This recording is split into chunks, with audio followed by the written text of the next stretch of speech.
Hello mga uncle, mga auntie, welcome sa aking mini vlog. For today's video, day 2 na po tayo ng ating La Union experience. Bali late na po pala ako gumising dyan kasi medyo napadami ng kunting ating inom. First stop natin ay LU Inasal. Sikat din daw ito na kainan dito sa LU. So bisitahin nyo na po ito guys. Gaya ng sabi ko sa unang vlog ko about sa La Union, sobrang napakaraming options dito ng mga kainan na magugustuhan mo at ng buong pamilya at ng mga kaibigan mo.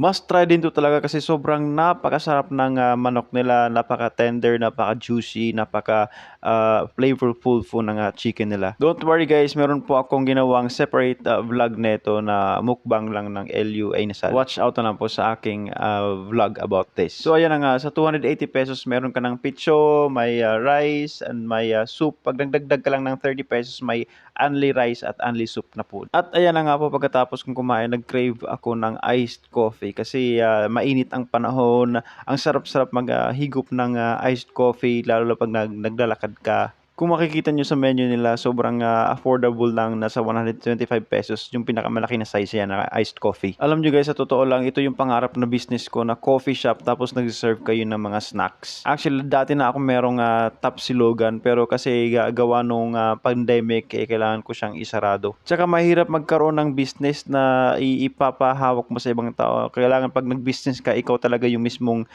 titingin neto. Sobrang napaka-challenging nung nag-tapsilogan business ako kasi ako yung namamalengke, ako yung nagluluto, tsaka ako na rin yung nagde-deliver. Kaya medyo sobrang napakahirap ng part na yon. Siguro pag nabigyan ako ng chance, mag-open ako ng either coffee shop or tapsilogan business pagka nag-settle na ako sa Pilipinas. Kasi yun talaga yung passion ko magluto. So, ayan na nga po pala. Tapos na yung aking iced caramel macchiato.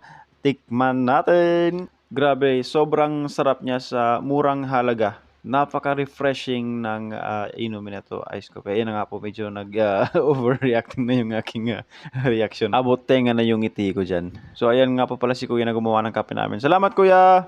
At ayan, tinuloy ko na po yung aking paglalakad habang hinihigop ko yung napakasarap na iced coffee. So yan po pala sa may bandang Great Northwest. Sobrang napakaganda din sa place na yan. Pag nag-book pala kayo ng room dito sa La Union, mas piliin nyo na lang yung mga hotel accommodation or mga resorts na malapit na mismo sa dagat para hindi na kayo bumiyahe. Lesson learned ako dyan kasi nag-book ako ng hotel na medyo malayo pero napagastos ako sa tricycle.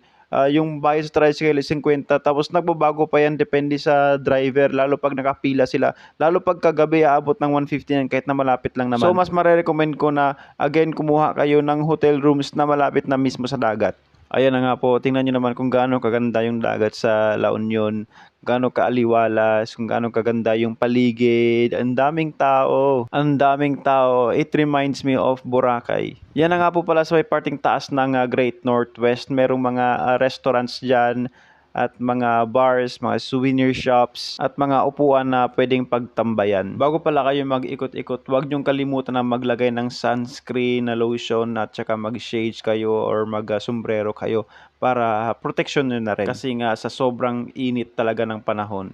Again, ayan na nga po pala yung second floor ng Great Northwest. Ang ganda, may pakubo pa dyan, may souvenir shop ulit. At may padrama walk na naman yung uncle nyo. Hindi lang yan, meron pa. Kala nyo tapos na. Ayan, paakyat naman tayo for today's video. Sobrang daming pwedeng gawin sa La Union. Pwedeng mag-swimming, pwedeng mag-bar hopping, pwedeng mag-videoke, pwedeng kumain sa mga iba-ibang restaurant, pwedeng mag-surfing. Grabe, ang dami mga choices. So ayun na nga po, naghahanap ako ng spot kung saan ako pwedeng makapag-swim. Bale, inantay ko munang magpahapon ng konti kaysa yung sa tanghali kasi pag tanghali talagang sobrang napakainit, hindi ko kakayanin yung init nun. Kung mag-swimming pala kayo, ay importante na merong isa na at least magbabantay ng mga gamit habang yung iba ay mag-swimming. Pero kung solo ka lang, much better na iwan mo na lang lahat ng gamit mo sa hotel room mo tapos towel na lang yung dalhin mo para at least wala kang alalahanin. So ayan na nga po yung aking unang dip sa dagat. Sa mga hindi nakakaalam po, medyo mabato po pala yung ilalim. Kung meron kayong tsinelas or rubber na pwedeng protection sa paa nyo, gamitin nyo para hindi kayo magkasugat. Actually, na-overwhelm ako kaya medyo nasugatan yung paa ko kasi hindi ko in-expect na may bato pala sa ilalim. Tsaka dahan-dahan lang din sa paglalangoy and be mindful sa mga ibang tao din, baka masiko mo sila or magkasagian kayo. So, ito na nga po pala yung aking La Union experience day 2. Salamat po sa mga sumusubaybay. Please like, share, subscribe po yung mga videos ko. After nga pala ng La Union, dumiretso ako ng Baguio. So, sana po ay panoorin niyo po ang aking mga video. Salamat, adios, and God bless!